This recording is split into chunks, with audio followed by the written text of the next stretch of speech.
We've always had a real passion for console games. Everybody around the office plays console games, have for years and years, so we've always looked for the right opportunity to move back into console by finding a really good partner with Nihilistic, who we're co-developing StarCraft Ghost with.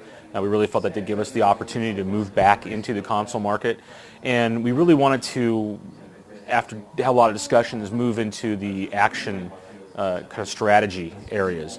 And when we decided to go into that genre of a console game, we thought about where we could set it, and it really felt like StarCraft was just a natural place to put it. It's got a great gritty environment.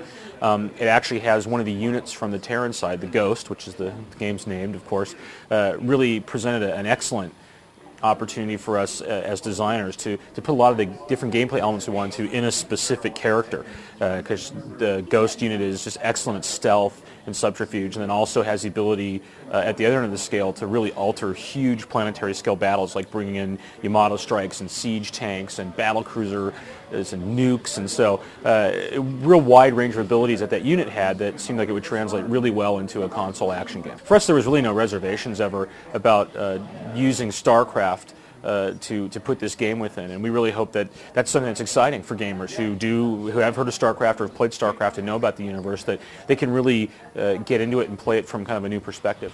The storyline for StarCraft Ghost is set very much within the continuity of StarCraft.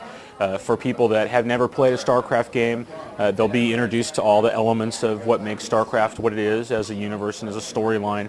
But for people who are fans of the series, they're going to see a lot of things that they recognize immediately. But if it's the first time you've been exposed to it, it's a whole story within itself. So it's not that it requires that it's there, but at the same time, there really is a lot for people who have followed the games. And that's one thing we did want to do with StarCraft Ghost, was really to be able to not only support but expand the StarCraft universe and really take the opportunity to continue to build that world, because as with all of our properties, we never have the intention of just letting them die off. We always want to have the ability to go someplace with them. So the more that we can build, whether it's through games or through novels we've done with Simon & Schuster and pocket books, for example, or anything we can do, we are always looking to make that a strong integrated part of the world and of the stories, so it just becomes a broader base and a richer platform for us to build future products off of.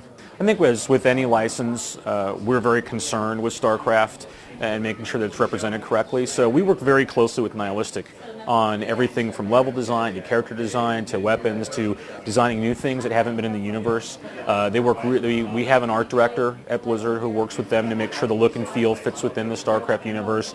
They work very directly with our creative director at Blizzard, but at the same time, we don't cut them off. We're not just saying, go make this, and they make it. They come to us with tons of ideas, and it really is a very, very collaborative process.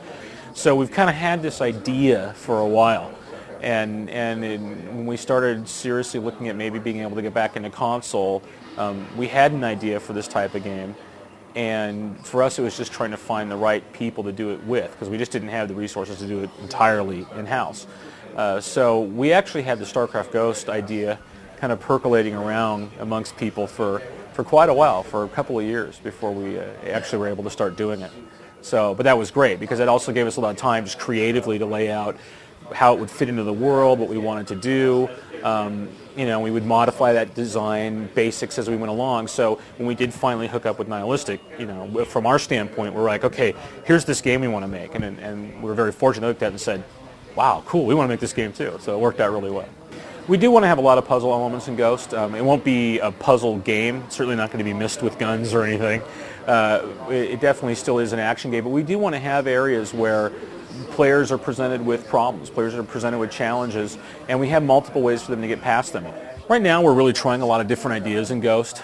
Some of those are just straight up shooter things, hallways full of monsters coming at you.